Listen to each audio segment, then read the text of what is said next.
Third one 984,064.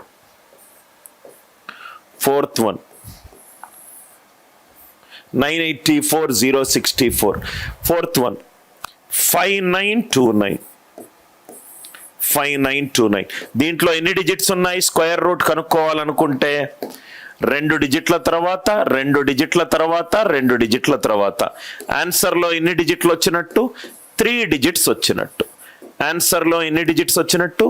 3 digits వచ్చినట్టు. 5929. ఇక్కడ 2 digits, ఇక్కడ 2 డిజిట్స్. ఆన్సర్లో ఎన్ని డిజిట్స్ వచ్చినట్టు? 2 డిజిట్స్ వచ్చినట్టు. ఈ లాజిక్ క్లియరా అందరికీ? ఈ లాజిక్ క్లియరా? దయచేసి ఎస్ ఆర్ నో ఆన్సర్లో చెప్పండి. లాజిక్ క్లియర్ కదా అందరికీ? నంబర్ ఆన్సర్ వద్దు, మనకు నంబర్ ఆఫ్ డిజిట్స్ కావాలి. How to find the number of digits for a perfect square? Perfect square root అంటే రైట్ సైడ్ తర్వాత 2 డిజిట్స్ తర్వాత స్లాష్ పెట్టుకోండి, 2 డిజిట్స్ తర్వాత స్లాష్ పెట్టుకోండి.